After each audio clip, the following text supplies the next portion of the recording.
conversation. Let me just move forward to call the professor himself. As I've indicated, not more than 15 minutes. And when I stand next to you, please don't take an offense. When I stand next to you, you must know that you are left with 2 minutes. When I come a bit closer, you must know that you are left with a minute. When I greet you, you must know it's Shaile time, so that we can then afford the delegates and thought leaders to interact. The Professor, I'm happy that you create an aspiration to us as young people, young at heart. When you talk about professors, you talk about the extra, which I know was and I like what Mr. Selman was saying, that old people and young people, they always have a fight. Because young people, when they look at old people, they say they're more like a concrete, they're thoroughly mixed and permanently set. They don't want to change.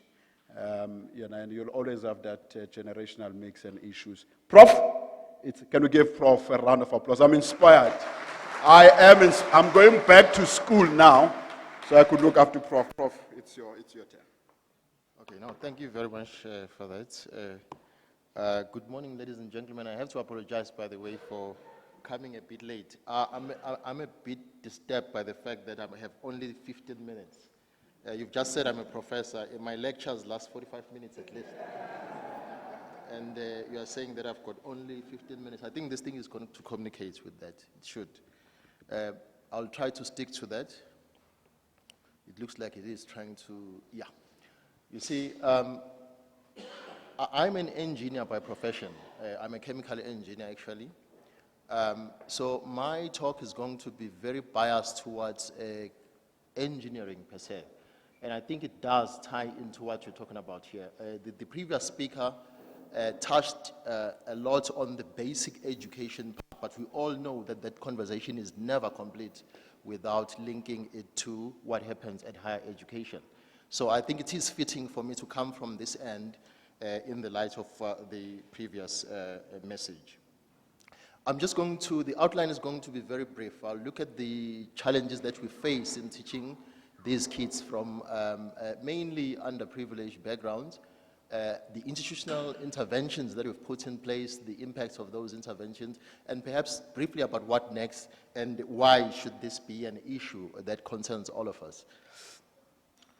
I will just categorize my presentation into those two categories of students, really. You've got students that come from, I would say, underprivileged backgrounds. I come from the University of Pretoria. Maybe I must put that in context. So I am really privileged to have this full view of these students who come from really privileged backgrounds and those that come from really asking backgrounds. So I am in a position to really talk at length about my observations on this. But my presentation is not going to be on the category A students for obvious reasons. I'm going to talk more about the ones from the disadvantaged backgrounds. And most of these challenges, the previous speaker has touched to some of these challenges. They come from or emanate from school background, family background, the educational issue, career guidance, as well as the cultural background. If you look at education per se, a few years ago, I'd say about 3 years ago, there was research conducted on just looking at, I'm worried about the fact that the slide is a bit offset, but I'm sure you can read what is on that black margin there. The number of adequately qualified teachers is not really what you would call at a critical mass. By adequately qualified teachers, we're talking about those that have studied the subject beyond the secondary school level. I will be moving very swiftly through these slides because I can see in the program later on there is an opportunity for a deep or an in-depth discussion on those issues. But if you talk about engineering per se, which really is at the heart of this mathematics and science that you're talking about, that is what the definition of engineering is. We observe the phenomena, we understand, and ultimately we convert what we observe into mathematical expressions through mathematical modeling. So it is very much a mathematically intensive exercise, which is why I felt I had to be here when I heard this going to be maths and science. Now, of all the slides that I'm going to touch on, I think that one is about the most important slide. This is the research that we conducted around about 2000 at the University of Pretoria. And there was a time in this landscape, the maths and science education landscape, where the matric results had a strong bearing to the performance at varsity. There was a time like that. I want to tell you now that the performance at matric now has nothing to do with the performance at varsity. And this I can say from first-hand experience, because I teach these kids at the highest level of mathematics. So, long time ago, we could say that if a student, I want to just bring you closer to that slide. I'm saying a student who came with an A from matric, for example, of those students who came with an A from matric, we could say in engineering that more than 60% actually of those students would finish in record time. In 4 years, they'd be done. That is 60%, so this is A higher grade. 60% would be finished in record time. Of those that came with D higher grade, that time there was higher grade and standard grade, only 2% or less would finish in record time. This was the correlation that we had before, and it worked so perfectly. We could tell that if you did like this in matric, this is how you perform at varsity. For whatever reason, that link is no more there. And I think maybe at some point we'll talk about it. This is very, very important, by the way. And then there are issues that lead to some of the challenges that these kids experience at varsity, and I'm just touching briefly on those issues. And mainly because if you go back to our background, I remember when I was a student, I look young, by the way, but I'm not that young. I did my degree, I think, about 20 years ago. And I remember at that time, I used to be in class with the professor's professor's kids or children. And you would see the rate at which they absorbed information was much higher than the rate at which we absorbed information. And we had done well at matric, by the way. And the only reason for that is because when it comes to subjects like even actuarial science or talk about engineering, geology, all the subjects that require maths and science, there is a language that is spoken there. And to meet that language for the first time at varsity is a shock in its own right. You are sitting with a kid who will tell you about a capacitor. He knew about the capacitor at the age of 5. You don't even know what that is. You have to figure out how it looks like and then figure out how it works before you even put an equation that describes its effect.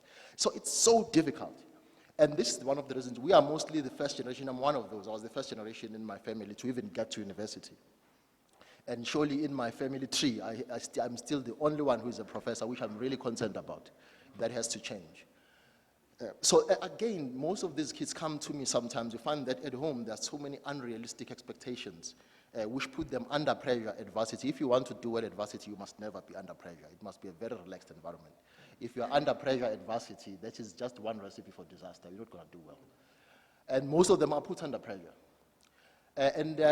The culture shock I've just mentioned now, there is a sudden increase, obviously, in the load and discipline and time management. For the first time, most of these kids are on their own, and they have to now decide how to manage their time effectively. These are things, by the way, that our basic education does not touch on. Our basic education is very focused on content, that we teach them this and this. But these peripheral issues, which are so important when you get to varsity, are overlooked. Like, how do you manage your time? Because that's a very important issue. You could be very brilliant, but if you don't realize that when you get to varsity, discipline now becomes a very essential part of the university life, you're not going to make it. And we've seen it. People coming with very good grades and really not making it simply because they could not manage their time effectively. And then obviously our background, it has changed now, I have to say. I do visit schools, by the way. I feel very passionate about the subjects of maths and science. I do go to schools. I've got programs, particularly at the school where I studied. You've got now drawing. This used to be our main problem. In fact, whoever did engineering here in the early 90s will tell you that drawing was the main issue. We went to varsity without even knowing what drawing was, and most of us really couldn't make it because of drawing, this three-dimensional drawing. I can tell you now that the first assignment when I went to the drawing class was the professor said, draw a nut in 3 dimensions, a nut. And then he said, draw a bush. You know, those who are mechanical engineers know what a nut is here in the bush. But my nut was not what he had in mind. I thought of a peanut. And the bush was not what he had in mind. I thought of the real bush, you know. So, and that's why he was asking those questions, because we would do that, most of us. We had no clue of isometric drawing, as it used to be called. And also there's a lack of proper support from most of the institutions. Most of these institutions, if you look at what I would call the privileged institutions, they are not geared for a kid from that background. It's as simple as all that. In fact, I've come to realize, even in my case, when I give lectures, I would say go to, at University of Pretoria, we've got what is called ClickUp, which is a computer framework where they'll download their notes. So by the time they come to class, they've downloaded their notes. Most of these kids don't even know what ClickUp is. Where do you go to get the notes? So these institutions are not really geared for this. And then again, there are no role models. People always ask me, why are you at varsity? I could be working, I worked for 10 years in industry before I switched over to academia. And the only reason I went to academia was for nothing else but to be part of that exercise of shaping the young mind, and also just to prove to everyone that it's feasible. Because when we went to varsity, we were told that you're not going to make it. That was what was. I remember, in fact, when I went to varsity, my professor told me that if you're still here in 3 years, you should be very happy. And I did my degree in 4 years, with a lot of distinctions, by the way. So I always go back to prove that it's doable. And when these kids see a black professor coming into class, it changes their minds. And I don't forget to mention that I'm from Guamashu. I'm not from anywhere else. I'm from just down the road. I'm from Durban. That's where I was born. That's where I grew up. So it's feasible. It can be done. Yeah. Guamashu is in Durban, by the way, for those of you who don't know where Guamashu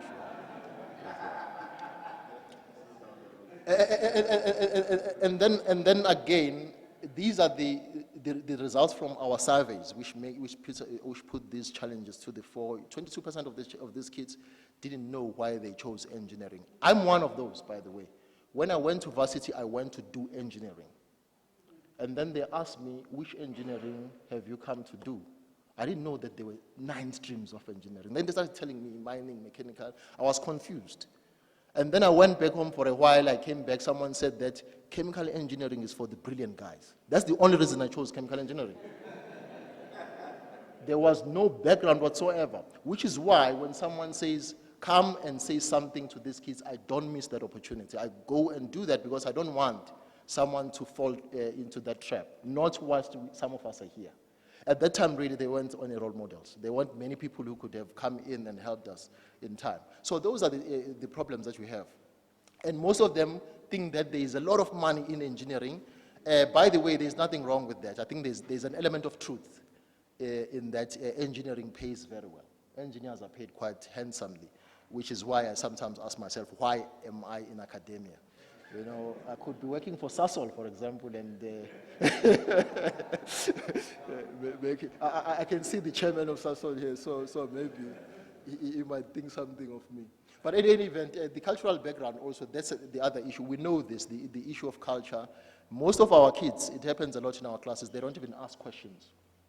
Because we come from a background that says we don't challenge authority.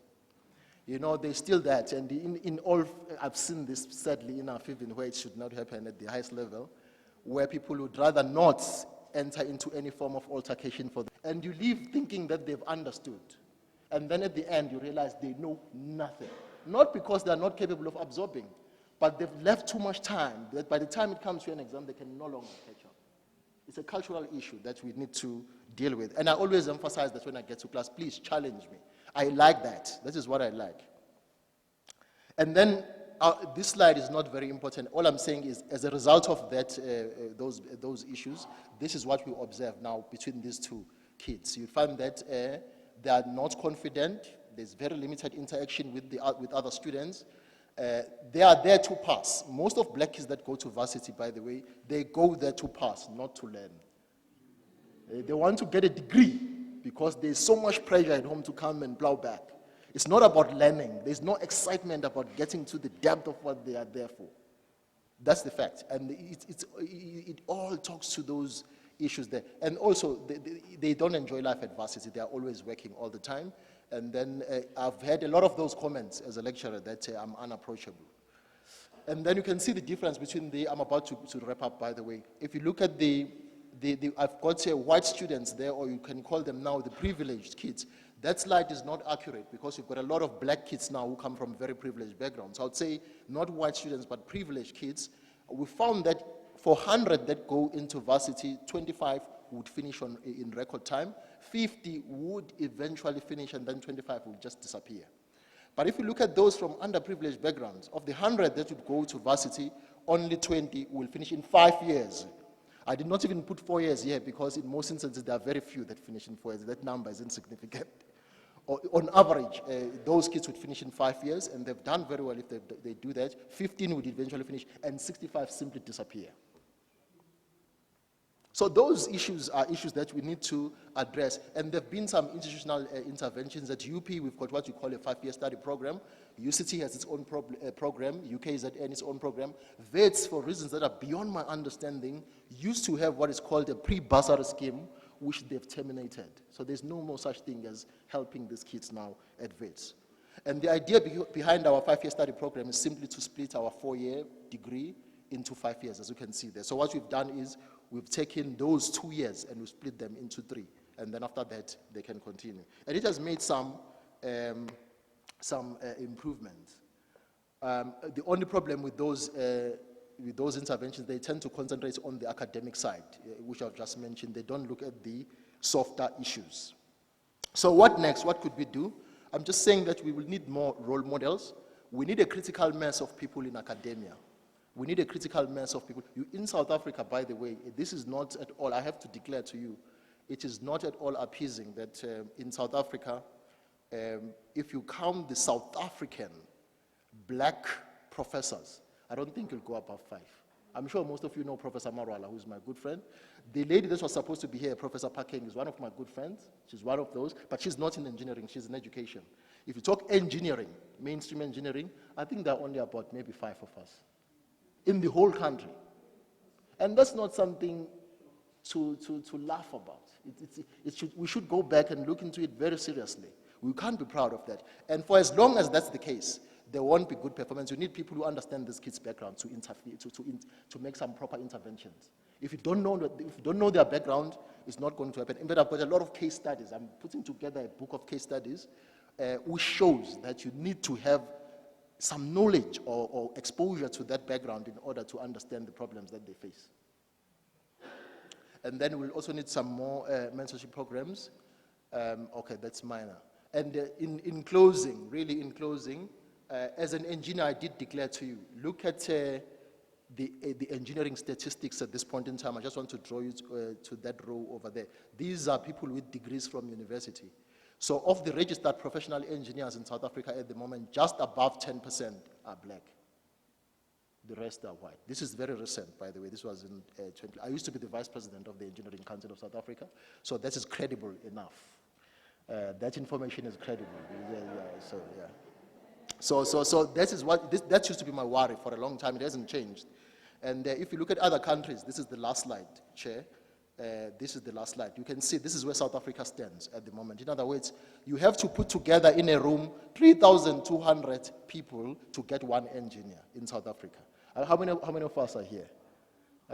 If we are not above 3,200, then we are doing very well if we have engineers here. That is what that is saying. If you go to China, for every 130 people, there is an engineer. And what that tells you is that South Africa, if you want to compete with those guys over there, and I just highlighted them for very obvious reason, you would have to produce 20 times more engineers in order to get there. And that is my closing slide, Chair. Thank you very much. Thank you, Prof.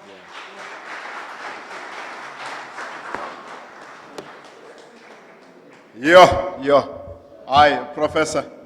We are Baba Upere wa Senandos. We are Baba Upere. Don't forget to talk to Mr. Morris Sasson.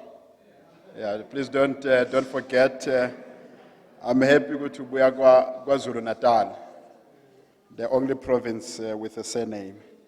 And I'm happy that you're talking about cultural intelligence, that some of these kids, when it comes to cultural issues, they have serious issues.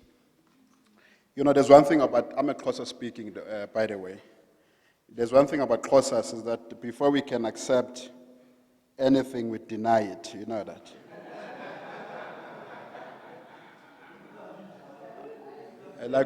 It's like you're saying to a Xhosa, umhle sana, hayi, ndiyabulela. Uyaphisana, hayi, ndiyaRhawutini.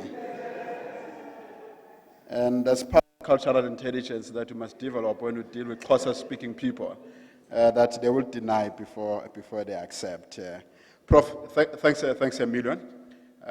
You are accessible, and you inspire us. Let's give him a round of applause. Let's give him a round of applause. I know the guys from Free State, they wish that you were born and bred that side. But I'm happy that we have the Eagle Foundation that is here to develop the next black professors. Let's make sure that, you can give a round of applause, yeah.